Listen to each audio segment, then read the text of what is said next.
지난 겨울은 유난히 추웠고 참 매서웠던 것 같습니다. 이 맹렬한 추위가 도대체 언제쯤 끝이 나나 했던 것이 엊그제 같았는데 어느새 시간이 흘러 따뜻한 봄 기운이 살랑거리네요. 안녕하세요. 저는 서울에서 떡집을 혼자 운영하는 33살의 여성입니다. 사연을 쓰기 위해 저의 지난 몇 년을 떠올려 보니 다사다난이라는 단어가 떠오릅니다. 아침에 눈을 뜬다는 것 자체가 괴로울 정도로 힘들고 슬프고 분노에 가득 차 있었는데 이 또한 시간이 흐르니 제 마음이 안정되어 이렇게 여러분께 이야기할 수 있을 정도가 되었네요. 아직도 제 마음의 상처는 여전하지만 오늘 이 자리를 통해 저의 아픈 과거를 훌훌 털어버리고 싶어 사연을 보내봅니다. 저희 부모님은 제가 아주 어릴 때부터 서울에서 떡집을 하고 계셨습니다. 직접 운영하셨던 것은 아니고 떡집을 운영하시는 사장님 부부가 따로 계시고 저희 부모님은 사장님 부부 밑에서 일을 하셨어요. 사장님 부부는 저희 부모님께 떡 만드는 다양한 기술을 알려주시기도 하시고 제가 떡집에 놀러가면 정말 잘 놀아주셨습니다. 또한 제가 부모님께 혼나서 풀이 죽어 있으면 사장님 부부는 제 옆에서 혼난 이야기를 다 들어주셨고 때로는 제 기분이 풀어지도록 부모님을 혼내준다고 하셨어요. 그러면서 갓 나온 뜨끈한 떡을 주시곤 했는데 그때 그 떡이 얼마나 맛있었던지 모르겠습니다. 아직도 그 맛은 잊히지 않네요. 저는 이렇게 잘해주시는 두 분을 삼촌 이모라고 부르며 사장님 부부를 우리 부모님보다 더 잘 따랐답니다. 제 인생 최고의 어른이신 사장님 부부에게는 아들이 하나 있었어요. 그의 이름은 이호준인데 학교에 다닐 때부터 공부를 참 잘했고 얼굴도 꽤 잘생기고 친구들에게 인기도 참 많았답니다. 거의 매학년 반장을 했었고 전교 회장도 꽤 했었습니다. 호준이의 부모님과 저의 부모님이 같은 떡집에서 일하시다 보니 저와 호준이는 매일 붙어 다니며 같이 등하교했어요. 초등학교, 중학교, 고등학교까지 같은 학교에 다녔고 우리는 정식으로 사귀는 사이는 아니지만 둘도 없는 단짝이 되어 같이 공부도 하고 연애 상담도 하곤 했죠. 호준이는 단순한 동네 친구를 넘어 가족 같은 사이였답니다. 우리는 고등학교 졸업을 하며 처음으로 다른 길을 걷게 되었어요. 공부를 꾸준히 잘했던 호준이는 서울의 좋은 대학교에 진학했고 공부에는 크게 관심이 없던 저는 대학교에 떨어지고 무엇을 하며 살까 고민하고 있었습니다. 딱히 하고 싶은 것이 없던 저는 부모님을 따라다니며 떡집으로 출근했어요. 처음에는 그곳에서 청소나 정리를 하며 용돈이나 조금 벌어볼 생각으로 다녔는데 옆에서 보니 떡 만드는 것이 꽤 재밌어 보이더군요. 그래서 사장님 부부께 부탁해서 떡 만드는 것을 배웠습니다. 사장님 부부는 밖에서 열심히 일해야 하는 젊은 사람이 왜 떡을 만드냐고 하셨지만 그래도 싫지는 않으셨는지 물어보면 하나부터 10까지 다 자세히 알려주셨어요. 저희 부모님도 하고 싶은 것이 생길 때까지만 하라고 하시며 제가 떡 만드는 기술을 배우는 것에 대해 크게 뭐라 하시지는 않았습니다. 떡집은 일반 직장인과 다르게 새벽부터 문을 열어야 해서 새벽 4시에는 5시까지 출근해야 했어요. 새벽에 일어나는 것이 정말 힘들었지만 일할 때만큼은 그 피곤을 다 잊을 정도로 재밌었답니다. 그렇게 부모님이 다니시던 떡집에서 일하며 떡 만드는 기술을 배우고 익히다 보니 어느덧 제 나이가 30살이 되었어요. 서당께 3년이면 붕어를 읊는다는 말처럼 저도 10년이 지나니 이제는 사장님이나 부모님 없이도 혼자서 떡 대부분을 만들 수 있었습니다. 물론 사장님의 손맛보다는 덜하지만요. 호준이는 그동안 대학교를 졸업하고 대기업에 취업했어요. 우리는 각자의 삶을 살아가느라 바쁘기는 했지만 종종 연락을 주고받았고 시간이 맞을 때는 같이 맛있는 음식을 먹으러 다녔습니다. 어쩌다 보니 우리는 매일 보았고 하루라도 보지 않으면 자꾸 생각이 나곤 했어요. 그러던 어느 날 저와 호준이가 둘이서 술을 먹고 이런저런 이야기를 하다가 우리가 서로에게 느끼는 이 감정이 단순한 우정이 아닐 수도 있겠다는 생각이 들었습니다.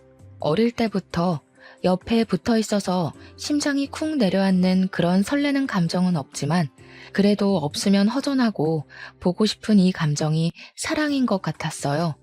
호준이 역시 저와 같은 마음이었고 그때부터 우리는 연인이 되었습니다. 그렇게 만난 지 1년이 흘러 우리의 사이는 더 깊어지고 부모님과 사장님께도 우리의 교제 사실을 말씀드렸어요. 오랜 세월을 알고 지냈지만 그래도 막상 말하려니 걱정도 되고 많이 떨리더라고요. 그러나 저의 걱정이 무색할 정도로 사장님 부부는 우리의 만남을 축하해 주셨습니다. 그러면서 저를 오랜 세월 동안 보면서 우리 아들의 짝이 되었으면 좋겠다고 생각했는데 정말 그렇게 되어서 너무 기쁘다며 이제 딸이 하나 생겼다고 생각할 테니 서로 잘 만나고 결혼도 하라고 하셨답니다. 저희 부모님 역시 호준이 정도라면 충분히 멋진 남편감이라며 잘 만나보라고 응원해 주셨어요. 이렇게 우리는 공식적인 연인 관계가 되었습니다. 사장님의 떡집은 날이 가면 갈수록 잘 되었어요. 특히 답례 떡 주문량이 정말 많아져서 저와 사장님 부부는 떡을 만들고 부모님은 나온 떡을 포장하고 배달을 하시곤 했습니다. 그러던 어느 날이었어요. 부모님이 사장님과 제가 만든 떡을 정성스럽게 포장해서 배달을 가셨는데 나가시고 10분 정도 지났을 무렵 아버지 번호로 전화가 왔습니다. 떡에 무슨 문제가 있나 싶어 받아보니 전화가 끊기더라고요. 뭔가 느낌이 이상해서 바로 다시 전화를 걸었는데 웬 여성분이 전화를 받았어요. 그 여성분은 자신은 구급대원이라고 하며 부모님이 타시던 자동차를 화물차가 들이받아 크게 다치셔서 지금 근처 대형 병원으로 이송 중이신 것입니다. 저와 사장님은 바로 부모님이 계시는 병원으로 달려갔어요. 응급실에 가보니 아버지는 아주 힘겹게 마지막 숨을 이어가고 계셨고 어머니는 이미 돌아가신 상태였습니다. 저는 그 모습을 보고 충격을 받아 다리에 힘이 풀려 주저앉았고 아버지는 사장님의 손을 잡고 힘겹게 무슨 말씀을 하신 뒤 다시는 눈을 뜨지 못하셨어요. 이렇게 저와 부모님은 하루아침에 어이없는 사고로 영원한 이별을 하게 되었습니다. 사장님 부부와 호준이의 도움으로 부모님의 장례식을 무사히 마치고 저는 이제는 부모님이 계시지 않는 떡집으로 출근했어요. 사장님 부부는 괜히 무리하지 말고 조금 쉬다 오라고 했지만 가만히 있으면 더 슬프고 자꾸 부모님이 생각나서 일에만 미쳐서 살았습니다. 그렇게 한 달 정도가 지났어요. 사장님이 진지하게 할 말이 있다고 하며 오늘은 일찍 가게 문을 닫고 호준이까지 불러서 다 같이 저녁을 먹자고 하셨습니다. 사장님은 그날 가게 문을 일찍 닫고 근처에 꽤 비싼 한정식 집을 가셨어요. 오랜 세월을 알고 지냈지만 같이 이런 곳을 와본 적이 없어서 도대체 무슨 말씀을 하시려고 이런 곳까지 오시나 궁금했습니다. 자리를 잡고 앉아있는데 호준이가 들어오고 사장님은 비싼 코스 메뉴를 주문하셨어요. 그러고 나서 아주 조심스럽게 저와 호준이가 아직도 잘 만나고 있는지 물어보셨습니다. 우리는 가끔 다투기는 해도 아직 잘 만나고 있다고 말씀드렸더니 사장님께서 대뜸 둘이 결혼을 하는 것이 어떠냐고 하셨어요. 갑작스러운 사장님의 말씀에 당황스러워서 우리가 아무 말도 하지 못하고 있었습니다. 호준이가 갑자기 웬 결혼이냐고 물으니 사실 제 아버지가 사고로 돌아가시기 직전 우리 딸 지혜를 잘 부탁드린다고 말씀하시고 숨을 거두셨대요. 그 뒤로 사장님은 어떻게 해야 아버지의 유언을 들어줄 수 있을까 생각해봤는데 아무리 생각해도 저를 며느리로 드리는 것이 제일 나은 방법인 것 같았답니다. 그러면서 둘이 마음만 잘 맞고 괜찮다면 얼른 결혼하면 좋겠는데 우리 둘의 생각은 어떠한지 물으셨어요. 호준이는 어차피 결혼할 생각이 아예 없는 것도 아니었으니 결혼을 하겠다고 했고 저 역시 호준이와 같은 생각이었습니다. 저와 호준이가 결혼하겠다는 의사를 밝히자 사장님은 잘 생각했다고 하시며 아주 좋아하셨어요. 그러면서 예물이나 예단 혼수 같은 것은 하지 말고 신혼집이나 살림살이는 사장님께서 다 마련할 테니 둘이 살림만 합치라고 하셨습니다. 그 뒤로 우리의 결혼은 아주 빠르게 진행되어 말이 나온 지 한 달 만에 정식 부부가 되었고, 어린 시절부터 저의 최고의 어른이었던 사장님 부부는 이제 시부모님이 되었답니다. 시부모님은 저를 정말 딸처럼 생각하셨어요. 시댁에 가서 음식을 먹을 때 해산물을 좋아하는 남편보다는 고기를 좋아하는 제 위주로 음식을 해주셨고, 시댁에서 설거지조차도 한 번을 해본 적이 없었습니다.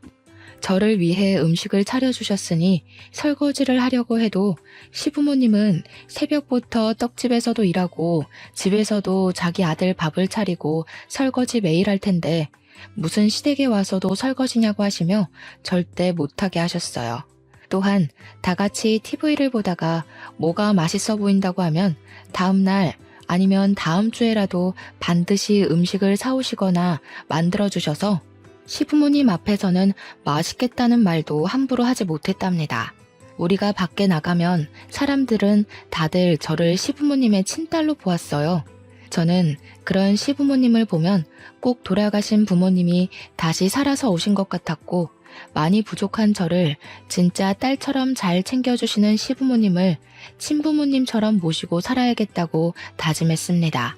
남편 역시 저에게 너무 잘해주었어요. 아주 어린 시절부터 만나 설레는 감정은 없지만 남편이 퇴근하고 나서 집에 같이 있으면 편하고 참 재밌었습니다. 그런데 어느 날부턴가 남편의 표정이 점점 어두워지고 잠도 잘 못 자는 것 같았어요. 무슨 일이 있냐고 물으니 회사에 팀장님이 새로 오셨는데 남편과 너무 맞지 않는다는 것입니다. 사소한 일로 매일 혼내고 사람들 앞에서 인격 무시하는 발언까지 한다며 자존심이 너무 상해서 관두고 싶다고 했어요. 솔직히 지금 바짝 돈을 벌어서 모아야 할 때인데 급여나 복지가 좋은 회사를 관두는 것은 아닌 것 같아서 조금만 참아보라고 했습니다. 그랬더니 남편은 저에게 회사 생활을 한 번도 해보지 않은 사람이 사람으로 인해 스트레스 받는 이 기분을 어떻게 알겠냐고 하며 은근히 저를 무시하더라고요. 남편은 그 뒤로도 계속 힘들어했고 잠도 못 자고 밥도 잘 못 먹는 것 같았습니다. 시부모님도 점점 힘들어하는 남편을 보며 걱정을 많이 하셨어요. 남편은 몇 날 며칠을 힘들어하다가 결국 회사를 관둬야겠다고 하며 시부모님께서도 회사를 관둔다고 이야기했습니다. 시부모님은 남편에게 그래도 한 집안의 가장인데 무책임하게 관두는 것은 아니라고 하시며 지금 회사에서 나가면 뭐 해먹고 살 것이냐고 물으셨어요. 남편은 시부모님의 물음에 공무원이 되고 싶다고 했습니다. 공무원 역시 사람들과 함께 있어야 하니 사람 스트레스가 있기는 하겠지만 그래도 평생 직장인이 해볼 만하지 않겠냐며 한번 도전해보고 싶다고 했어요. 남편은 원래 한번 계획하면 무조건 밀어붙이는 성격이었고 그런 남편의 고집을 시부모님도 저도 꺾을 수가 없었습니다. 결국 남편은 남들이 다 부러워하는 대기업을 관두고 공무원 시험을 준비하게 되었어요. 남편은 퇴사하고 딱 하루만 쉬고 그 다음 날부터는 눈에 불을 켜고 공부했습니다. 새벽에 출근하는 저와 같이 일어났고 저보다 더 늦게까지 공부하다가 잠을 잤어요. 저는 그런 남편이 공부에만 매진할 수 있도록 집안일이나 식사 준비는 다 제가 했습니다. 남편이 공부할 동안 남편의 수입이 끊기고 저의 월급으로만 생활하려니 참 힘들었어요. 시부모님은 힘들면 언제든지 도와줄 테니 말하라고 하셨지만 이 집과 가전제품도 다 장만해 주셨는데 어떻게 또 손을 벌리나요? 그래서 힘들어도 아끼고 아껴가며 생활했고 다행히 남편은 열심히 공부해서 공무원 시험 준비한 지 1년 반 만에 합격했답니다. 시부모님은 남편에게 지혜가 내조를 잘해줘서 합격한 것이라고 하며 저에게 고마워하라고 했습니다. 저는 아무것도 한 것이 없는데 시부모님께서 이렇게 치켜 세워주시니 너무 민망했어요. 남편은 그 뒤로 신규자 교육을 받고 집 근처 행정복지센터로 발령을 받아 그곳으로 출퇴근을 했고 저는 항상 그래왔듯 시부모님의 떡집에서 일하고 있었습니다. 이제는 시부모님의 도움 없이도 시부모님이 만드신 떡과 비슷한 맛을 낼 수가 있었어요. 저는 이렇게 맛있는 떡이 이 동네뿐 아니라 다른 지역에서도 더 많이 팔리기를 바랬습니다. 요새는 온라인으로도 떡 케이크나 답례떡을 많이 판매하길래 시부모님께 인터넷으로 판매를 해보자고 제안했어요. 시부모님 역시 온라인 판매를 생각하고 계셨다고 하시며 한번 시작해보자고 하셨습니다. 처음 한 달 동안은 음식을 택배로 보내다 보니 택배 사고가 빈번하게 일어났지만 점차 우리에게도 요령이 생겼어요. 그래서 두 번째 달부터는 택배 사고가 거의 없었고 여기저기 홍보도 많이 해서 매출이 꽤 많이 일어났습니다. 시부모님은 온라인 판매를 시작한 뒤로 떡집에서 발생하는 순이익의 절반을 저의 월급으로 주시며 앞으로 이 떡집을 아들이 아닌 저한테 물려줄 테니 한번 잘 운영해 보라고 하셨어요. 남편은 새로운 곳에서 일을 배우느라 많이 힘들어 보였습니다. 온종일 낯선 곳에서 낯선 사람들에게 일을 배우느라 많이 긴장한 눈치였고 집에 퇴근하고 오면 녹초가 되어 있었어요. 그나마 다행인 것이 지금 있는 곳에 직속 상사로 고등학교 여자 동창이 있어서 조금은 편하다고 했습니다. 그 여자 동창은 이름이 김은지인데 은진의 부모님이 꽤 큰 회사 사장님이시라 학교 다닐 때도 부잣집 딸로 유명했어요.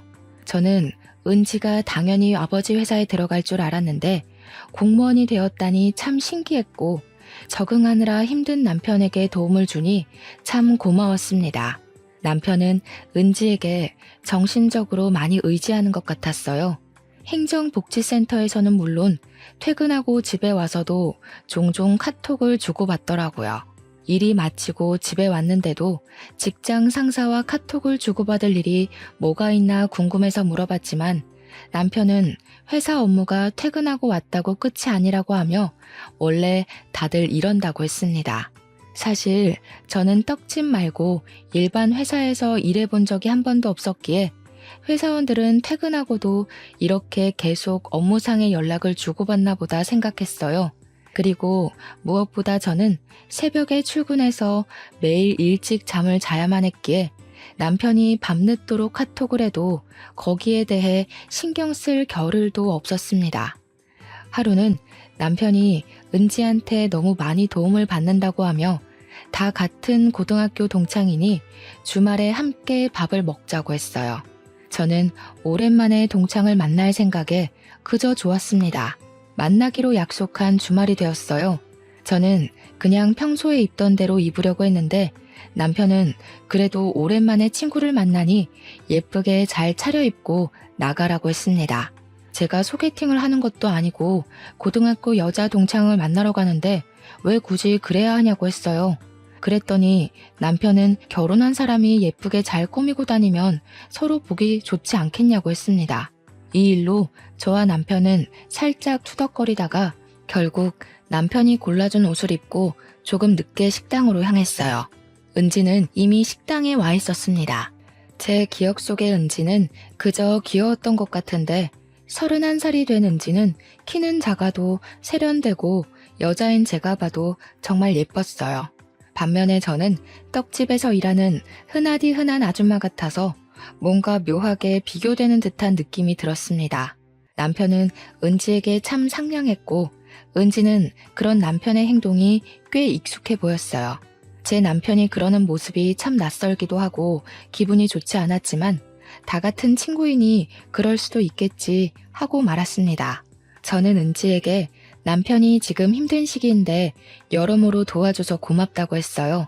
은지는 우리가 남도 아니고 같은 고등학교 나온 동창인데 당연히 도와줘야 하는 것 아니냐며 씩 웃고는 앞으로도 종종 만나서 같이 식사도 하고 놀기도 하자고 했습니다. 분명히 은지는 좋은 의도로 이야기하는 것 같았지만 왠지 모르게 뭔가가 참 불편했어요. 남편은 그런 제 속도 모르고 은지의 말이면 무조건 다 좋다고 하고 있더라고요.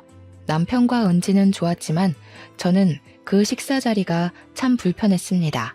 그날 집에 오면서 남편은 은지 옷 입는 거 봤냐고 하며 저와 은지가 같은 나이인데 왜 그리 옷도 못 입고 아줌마가 되었냐고 타박을 했어요. 저는 솔직히 제가 회사에 다니는 것도 아니고 남들이 거의 보지 않는 새벽에 나가서 일찍 퇴근하는데 꾸밀 일이 뭐가 있냐고 했습니다. 그래도 옷 입는 것 좀 신경 좀 써. 그러다가 내가 너를 여자로 안 보면 너 어쩌려고 그래?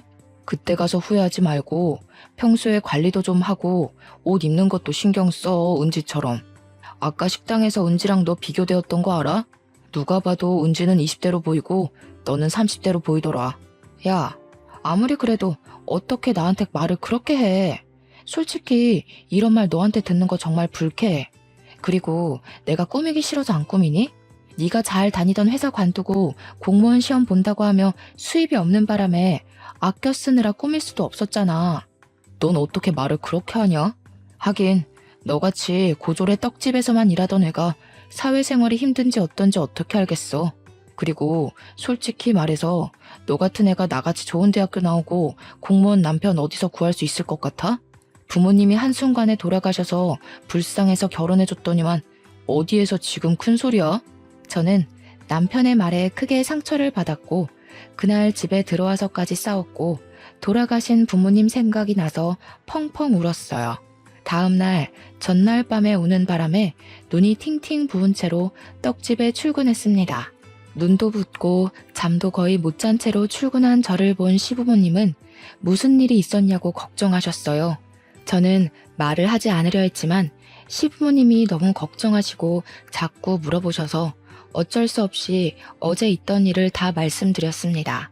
시부모님은 어떻게 자기 부인한테 그런 말을 할 수가 있냐며 크게 화를 내셨고 결국 그날 저녁 남편은 퇴근하자마자 떡집으로 불려와 호되게 혼이 났어요. 남편은 저에게 말로는 미안하다고 했지만 얼굴은 전혀 미안한 표정이 아니었습니다. 그 뒤로 저와 남편은 이전과는 다르게 어색해지고 집에서도 딱 필요한 말 아니면 굳이 다른 말은 하지도 않았답니다. 남편이 공무원이 된 지 2달째 되었을 때였어요. 남편 부서의 회식과 일이 많아져서 저녁을 매일 밖에서 먹었고 일주일에 1번에서 2번은 밤늦게까지 술을 먹고 들어왔습니다. 그리고 주말에는 갑자기 상가집이나 결혼식에 갈 일이 많았는데 꼭 혼자서만 다녔어요. 솔직히 새벽부터 떡집에서 일하고 퇴근하고 와서 남편의 저녁상을 차리느라 힘들기는 했지만 막상 매일 저녁을 밖에서 먹고 들어오니 왠지 모르게 씁쓸했습니다. 우리가 서로 안 지 오래되기는 했지만 지금 신혼이잖아요.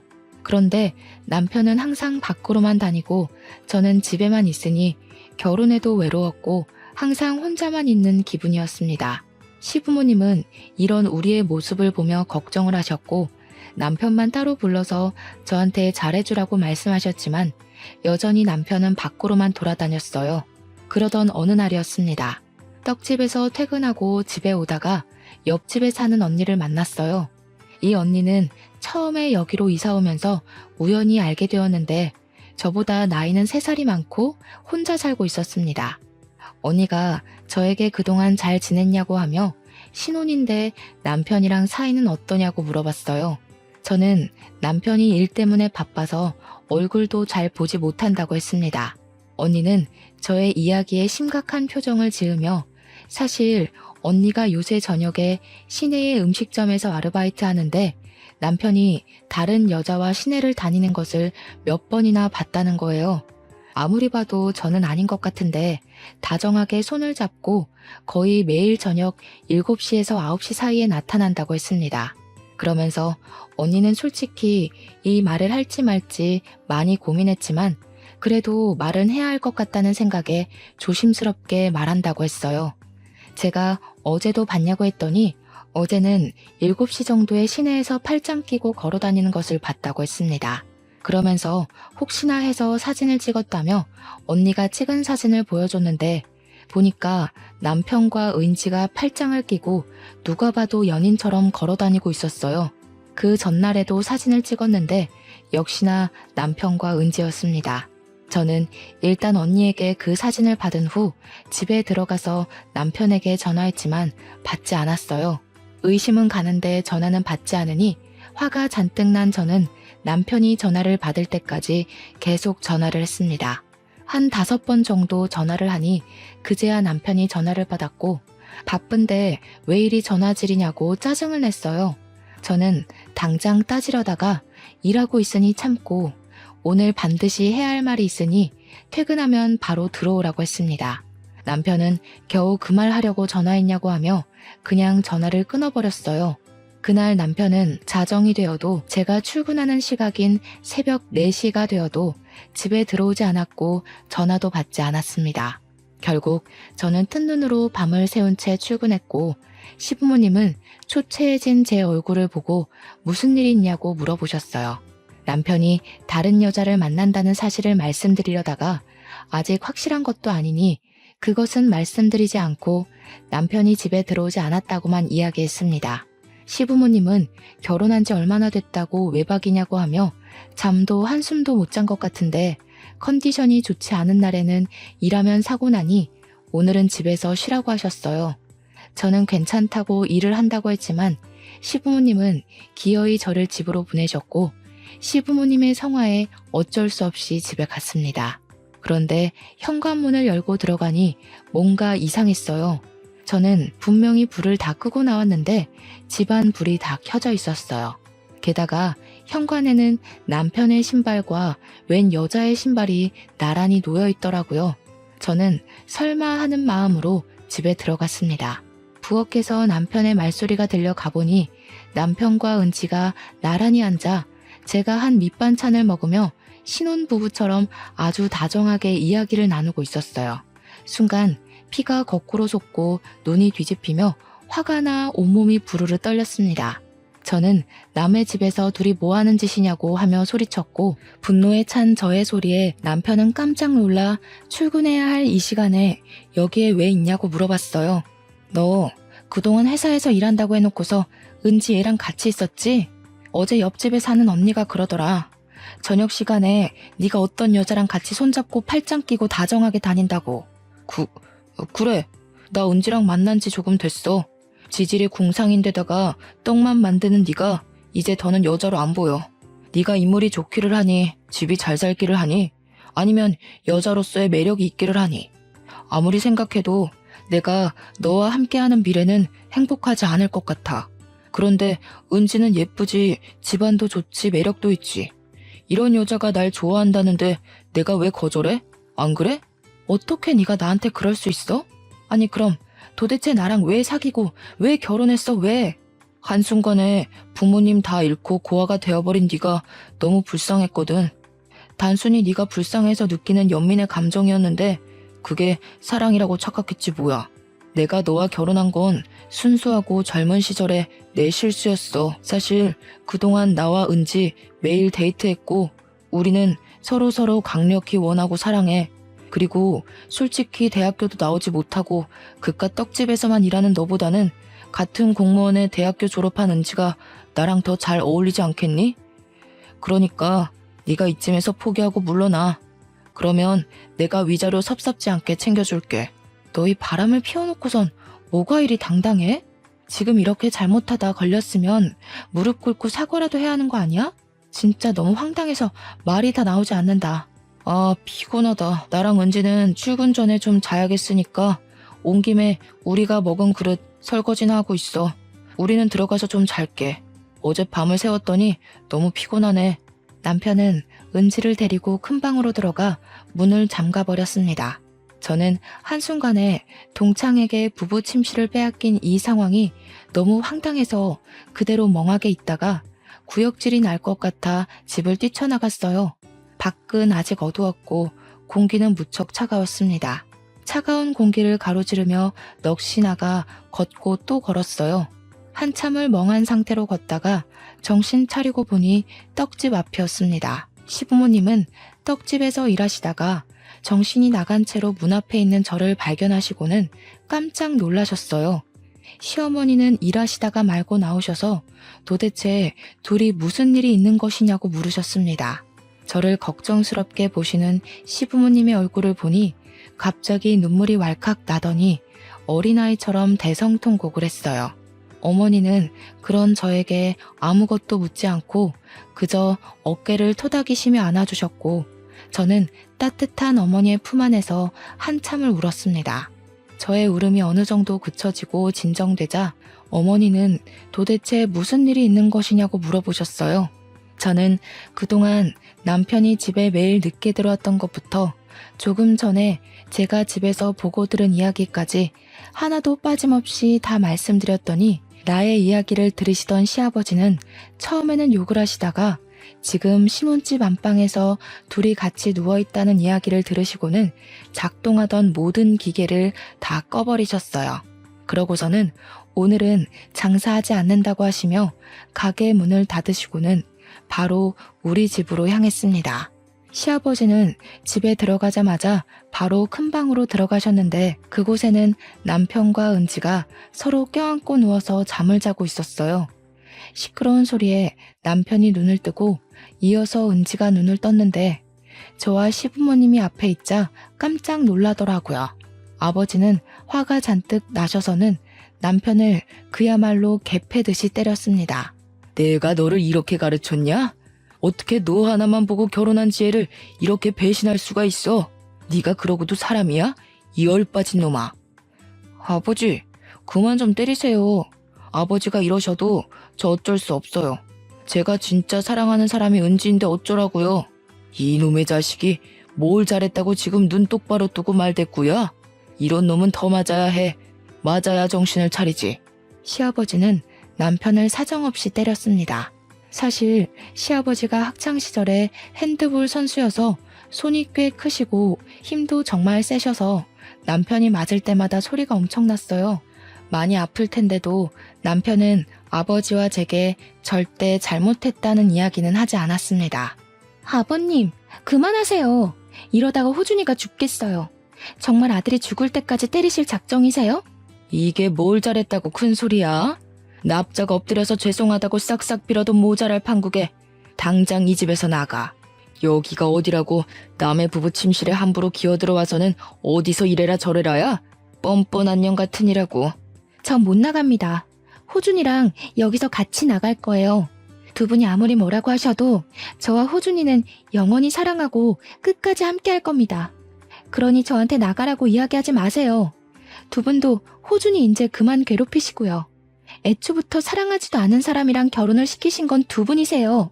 이것들이 정신이 나가도 단단히 나갔구나.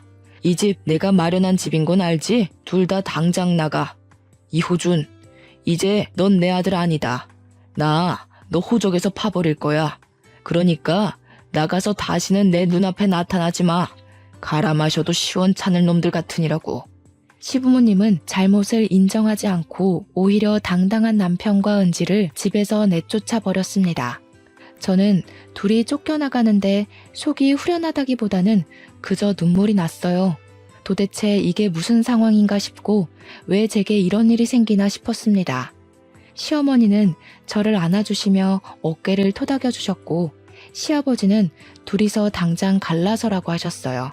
그러시면서 호준이 저놈은 이제 아버지의 아들이 아니고 저를 딸로 생각할 테니 우리 셋이서 같이 살자고 하셨습니다. 그리고 저에게 아들을 못나게 키워서 고생시킨 것 같아 정말 미안하다고 하셨어요.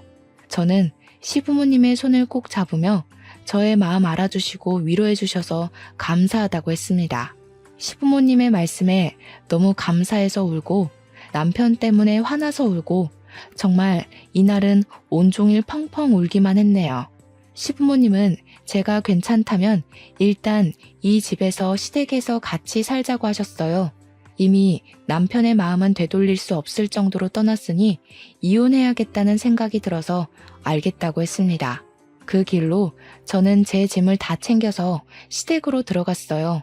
시어머니는 잠도 못 자고 종일 먹지도 못하는 저를 위해 정성껏 죽을 끓여주셨습니다. 솔직히 음식이 입에 들어가지는 않았지만 일단 먹고 기운 차려야 잘못한 사람에게 화도 내고 복수도 할 수 있다며 먹기 싫어도 먹으라고 하셨어요. 시부모님도 자기 아들이 이런 짓을 저질렀으니 속이 말이 아니었을 텐데 그래도 제 앞에서 아무 내색하지 않으시고 저를 걱정하시고 위해 주시니 너무 감사했네요.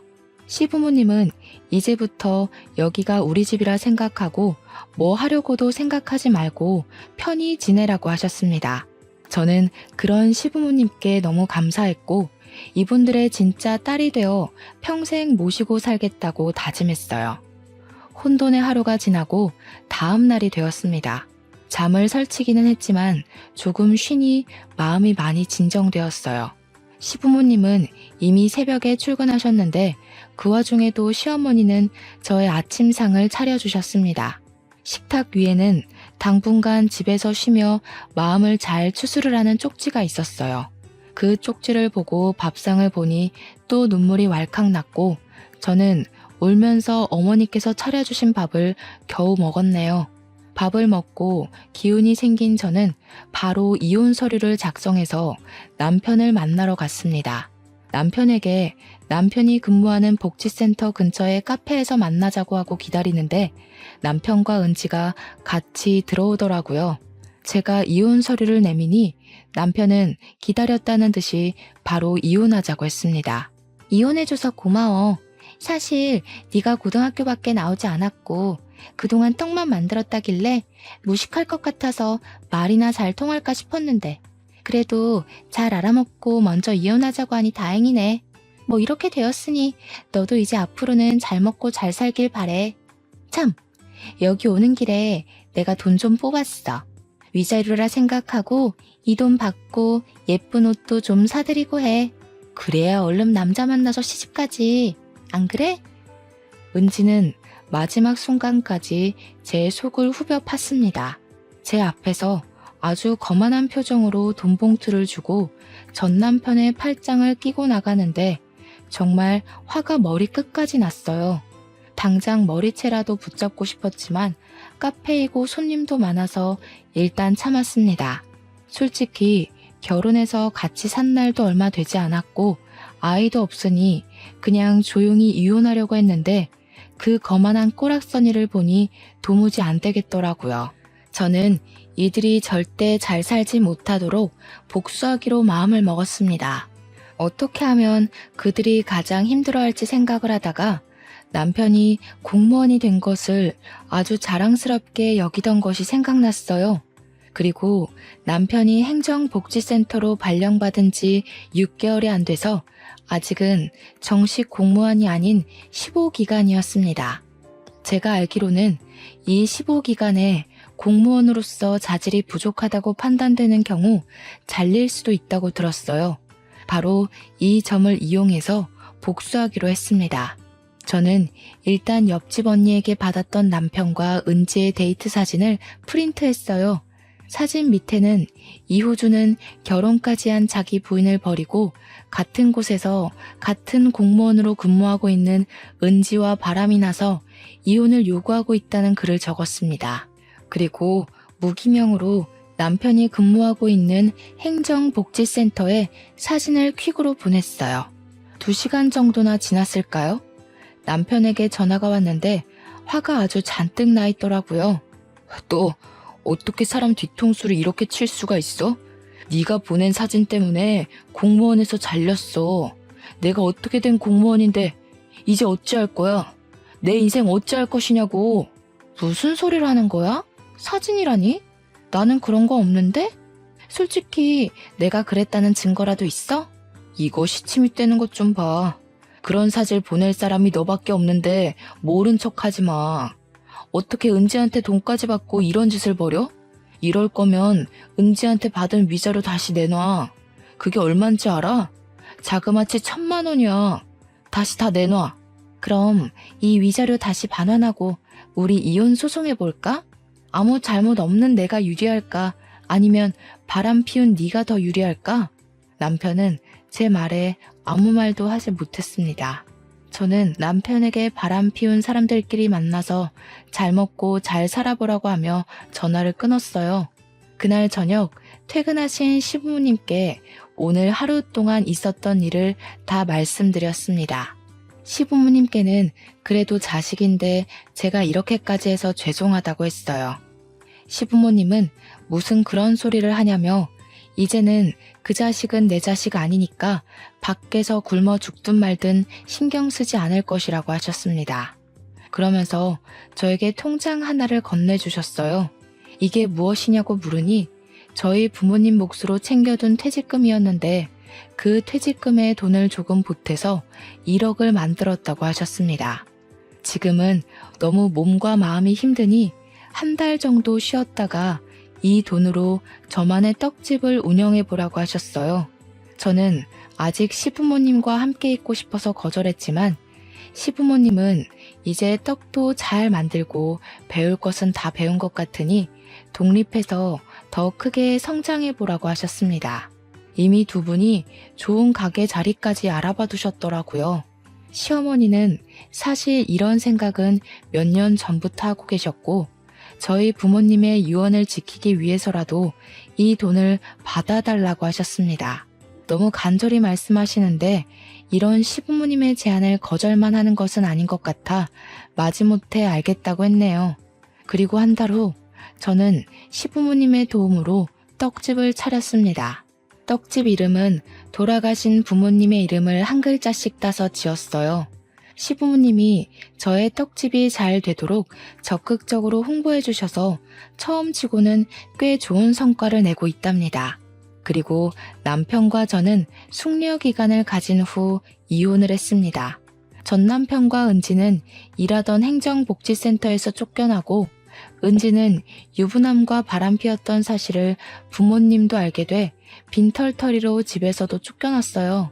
부모님과 다니던 회사에서 쫓겨난 이들은 그동안 벌었던 돈으로 겨우겨우 원룸을 구해서 살고 있다고 합니다. 여기까지가 저의 지난날 다사다난했던 이야기입니다. 부모님이 돌아가시고 나서부터 전 남편의 바람까지 그 당시에는 도대체 내가 무슨 잘못을 저질렀길래 이런 일이 생기나 하는 생각이 들었어요. 너무 힘들었는데 그때마다 제가 쓰러지지 않게 붙잡아 주신 것은 저의 시부모님이셨습니다. 저를 끝까지 놓지 않고 돌봐주신 시부모님이 계시지 않았다면 아마 저는 이 힘듦을 이겨내지 못하고 부모님을 따라갔을 것 같아요. 저는 지금도 여전히 시부모님과 함께 살고 있습니다. 여전히 저를 딸처럼 생각하시며 설거지도 집안일도 일절시키시지 않고 정말 친딸처럼 잘 대해주시고 계세요. 그런 시부모님께 너무 감사드리고 진짜 딸처럼 평생 효도하며 모시고 살 것입니다. 솔직히 그동안 쑥스러워서 이런 얘기 못했지만 이 자리를 빌려 시부모님께 진짜 사랑하고 고맙다고 말씀드리고 싶네요. 다들 행복한 일들만 가득한 마음 따뜻한 봄날이 되시기를 진심으로 기원하며 이제 저의 사연을 마쳐볼까 합니다. 들어주셔서 감사합니다.